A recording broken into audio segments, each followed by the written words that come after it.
60 seconds. Hello everyone, welcome back for more Let's Play You Don't Know Jack, Mach 2. One person, thank you. Gameplay functions as follows. So, when you are already familiar had a with bad the role. run. Excellent. Hopefully We will this begin episode immediately. will make everything all better. This category is Better Loch Ness time. You're looking at $3,000 on this one. Nope, it ain't no joke. It's the Hoaxes episode. Well, you know, hoaxes. it should be high scoring When at little least. pranksters invent their own truths. Mainly because I've Kinda seen like this that episode infamous before. grainy photo of the Loch Ness monster In the You ride. remember, right? Well, considering what was used as the Loch Ness monster's body in the infamous photograph, what would be a more appropriate name for old Nessie? The Loch Ness mongoose, the Loch Ness hamburger bun, the Loch Ness toy submarine, or the Loch Ness sponge? We have to go with the submarine again. The Loch Ness monster's body was revealed to be a toy submarine. And in another hoax, the Loch Ness monster's footprints turned out to be the footprints of a hippo, which means somewhere out there, a toy submarine walks the land on Of course, I also hippopotamus remember legs. this or that being one that galled me a little. So I apologize for that ahead of Category's gonna time. be Cash in your chips. $2,000 for correct answer. Flex those fingers, here it comes. If characters from the TV show Mama's Family were to die in the same way that Mama Cass died, what would audiences see? Vinton having a heart attack, Aunt Fran overdosing on heroin, Naomi giving birth to John Lennon's child, or Mama choking on a ham sandwich? Yep, choking on a ham sandwich. That was the hoax. Contrary to popular rumors, Mama Cass died of a heart attack. Okay, now you can relax and eat all the freaking ham sandwiches you want. It'll just give you a heart attack. Eventually. I'm After calling years. this one Sufferin' Succotash with a side of rice. I'm gonna make this one $1,000. Okay, imagine this crazy cartoon caper. In their latest Mad Cat misadventure, Sylvester the cat force feeds rice to Tweety. What will most likely happen to the poor widow songbird? He'll be unable to breathe. His stomach will explode. He'll vomit maggots or nothing. He'll be fine. Yeah, I believed it at one point too. But nothing. Contrary to popular wedding belief, rice does not cause a bird's stomach to explode. You know, if that cat would just ask the damn granny to cook him up some chicken, we could put this whole cat-bird chase thing to rest.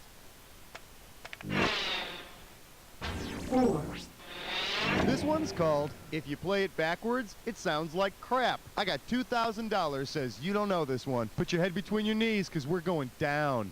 Considering the Beatles' song that contains the phrase, I buried Paul, where does Paul's body lie? Nowhere, man. With the Fool on the Hill, in Strawberry Fields Forever, or in a yellow submarine. Oh, which one was that? Pretty sure it's Strawberry Fields.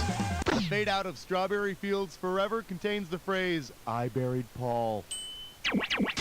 Either that or they're saying cranberry sauce. Cranberries, strawberries. They really had a thing for fruit, didn't they? Well, fruit's tasty. Although I prefer cherries, Look if alive. anything. This one's a when did happen. All right, here's the deal. Oh, you think you know how to play? Well, far be it from me to argue. This when did happen goes by, my dog ate my grandmother. Okay, for this one, we're gonna call upon the master of teenage hijinks, Ferris Bueller. I know, you've probably seen Ferris Bueller's Day Off 2 or 3 dozen times, I think right? I've seen it Well then, twice. remember this event? Ferris catches a foul ball at the Cubs game. Now, does this scene happen before Ferris catches that foul ball at Wrigley Field, after that, or does it never happen in the movie at all? Don't think that ever happens in the movie. That's a different movie.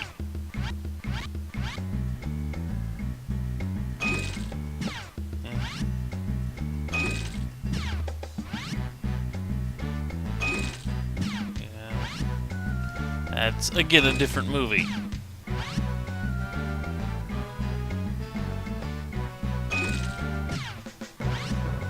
Yeah, that happened late in the movie. Really late. All right, let's see how it turned out. Doesn't get any better than that. Let's see how that treats you. So, what do you say we get on with it? 6.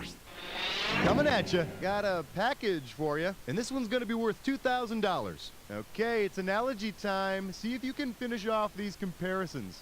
Hairdresser Oh, is that's to a the terrible crying game title. as opera singer is to Ugh. Godspell, M. Butterfly, Amadeus, or A Room with a View. That's terrible.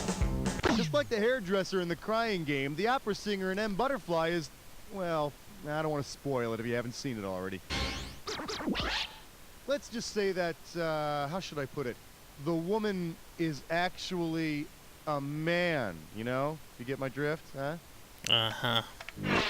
Yeah, you're really good about not spoiling things there. Next, you may never shave again. You get it right, I'm putting you up $2,000. Hey, isn't it cute how at Christmas time all those little kids are always yanking off Santa's beard to show that he's a fake? What are they really up to, Considering the popular slang usage of the term, when those little kids try to pull off Santa's beard, what are they really trying to prove? That Santa's a drunk, that Santa's a miser, that Santa's gay, or that Santa doesn't exist. I'm gonna have to guess, because I've never... Giving the title, let's... The kids on the street tell me that a beard is a person of the opposite sex with whom you hang out to cover the fact that you're gay. Huh. So don't expect Santa to be coming down the chimney new in one his for red me. suit next year. He'll be sporting a little red velvet slingshot from International Mail. Say, Santa, is that for me? I've never heard that term before. 8, Here's a little something I call, girl, you know it's a hoax. We're playing for Milli Vanilli $3,000 this time. Think fast, it's question time. What does the phrase Milli Vanilli mean in Turkish? Absolute truth, positive energy, lamb with yogurt sauce, or run-of-the-mill vanilla? This was everywhere back in the day. Positive energy. But don't use that phrase when you're actually in Turkey. They'll assume you're a fan of the band or a new age freak, and either way, you'll get the tar beat out of you. Mostly laugh at you, really. 9, I'd laugh at you if you said you were a fan of Milli Category Vanilli. is the Olsen twins are at the bottom of this. You get Milli this one, you Vanilli. pocket $2,000. Open wide. Considering the rumors surrounding the movie Three Men and a Baby, what would be a more appropriate title for the film? 3 men, a baby, and a dead boy. 3 men and a black market baby. 3 men on acid and a baby. Or 3 men, a baby, and some hookers. Yeah, the old cardboard behind the curtain thing, huh? The big rumor is that in one scene you can see the ghost of a dead boy standing behind some curtains. Turns out it was just a reflection of the lone audience member. Why would you have an audience member at a movie, dude? This category That's not a is very the good joke. napkin of Turin. You get it right, you get 2K. All right, now who remembers that way back in the late 70s, a woman named Mrs. Mario Rubio saw Jesus on a tortilla? I'm betting that a lot of you do, seeing that over 8,000 people swarmed around her house when the news broke. But anyway, How if many Mrs. people Rubio that were had rolled alive up back the Jesus then? tortilla around chicken and Never cheese mind. and then deep fried it, what would she have been able to serve to the hungry masses? The holy flauta, the blessed empanada, the sacred tamale, or the divine gordita? Flauta. Holy flauta, Mrs. Rubio! Miraculously, that one holy flauta fed over 8,004 people. It was a sight to behold. I think you're stretching. 11, But then Category's again, gonna maybe be, not. What is this grunge you speak of? And this one's gonna be worth $3,000. Hey, did you ever hear about that article in the New York Times that was supposed to be a glossary of grunge lingo, but actually it was a fake? Which of the following is not a phrase that was passed off as grunge speak in the article Lexicon of Grunge, Breaking the Code? Cobain Brain, Lame Stain, Tom Tom Club, or Cobb Nobbler? Yeah, I remember this question. Megan Jasper, the woman who pulled the prank on the New York Times, never used the term Cobain Brain. But she did try to pass off the word cool as a popular phrase with the kids. Cool. Who's she trying to kid? I All think right, that don't one freak was out on at me or tweet. nothing, but you're Oh about to yeah, jump here we go. headfirst into a dis or Again, dat. I apologize for the Category content this of dis or this dat this question or is, what a that. drag. Now, I'm gonna read off. Hey, you know what to do? No problem. Here's your 30 seconds. RuPaul, really? Victor Victoria. Mrs. Doubtfire. The Kinks, Lola. Joan of Arc. Yenta, last one. Tootsie. Oh, Yentl was real, wasn't it?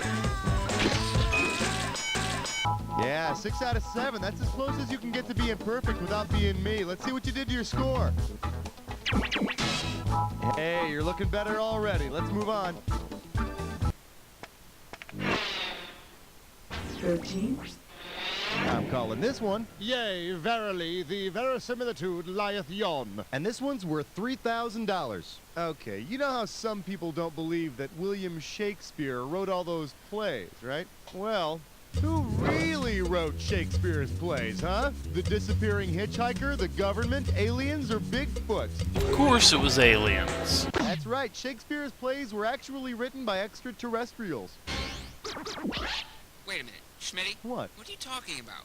Aliens didn't write Macbeth. Oh, please, don't be so naive. 14.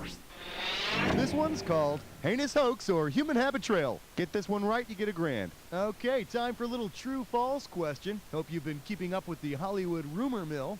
That thing about you-know-who and the gerbil really happened. So what do you say? Is it true, false, true, but the rumor was exaggerated, or who? I want to say this is about Richard Gere. Of course it didn't happen! And he'll never know what he's missing. All right, I said too much. Probably.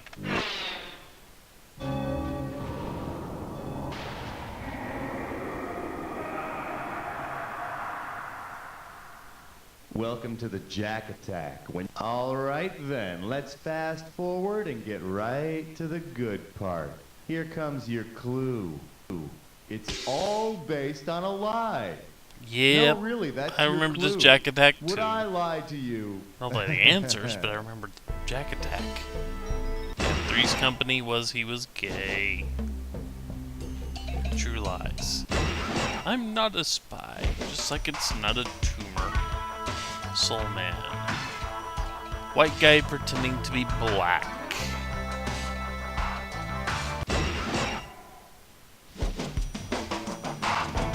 Weekend of Bernie's. Propping up the corpse, pretending he was not dead. Also known as alive. Bosom buddies, where they pretended to be women. I don't remember why. Father's Day. Where they were trying to find out who was the father. Hey, you're both my father. I don't think either one of them ended up being the father either. Michael J. Fox posing as an executive of some type.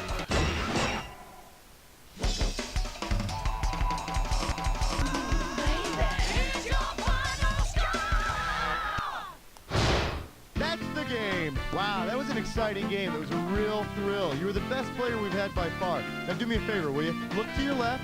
Now look to your right. Now repeat after me.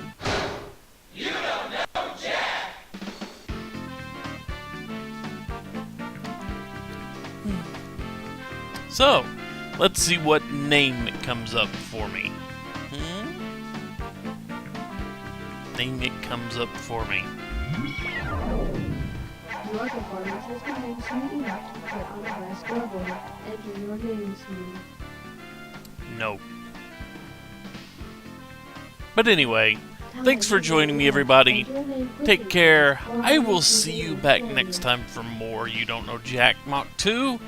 And my new name is... You leave it up to me. I recall nincompoop is an upsetting nickname. Nincompoop.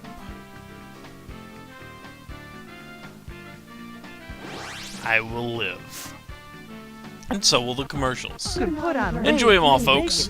I'll see you later. I gained 50 pounds Bye. in 2 weeks. I feel large and in charge. Watch out, people. Here I come. Chubba Bubba All Lard and Gravy Sports Drink is the easiest, most delicious way to put on those pounds. I enjoy a cold Chubba Bubba in the morning, one in the late morning, one at noon, one at 2 o'clock or so, one at dinner, one at the late evening. It's snack. that easy. Chug it down, America. Chubba Bubba, all lard and gravy sports drink. Hi, I'm Patrick L. Bender, children's attorney at law. Do the other kids hate you? Do they pick you last in gym? Do they call you fatty, hamburger patty? Let's be honest, kids can be cruel. But thanks to new legal loopholes, you don't have to take it anymore. Just listen to one of my clients. Yeah, Jean wouldn't trade her bologna for my tuna, so I sued her good. I'll help you stand up for your rights with teachers, too. Mrs. Green was always calling on me in class, and I took her to court, and she was crying, and now she doesn't come to school anymore. Call me, Patrick L. Bender, at 555-KIDS for a free estimate. That's 555-KIDS. Remember, even though you can't spell litigious, you can still take the law into your own grubby little hands. Hey, who likes ice cream? I do! Well, that's right, Bobby. And who likes ponies? I do. You betcha, Susie. And what about roller coasters? I do! You got it, Tommy. And how about pornography? That's my favorite! Right on, Grandpa. I think we all know where we're going. Awesome! Excellent! Pornography! You really want fun for the whole family? Then come on down to Uncle Jack's amusement park, petting zoo, ice cream parlor, rifle range, and porn emporium. We know what families like.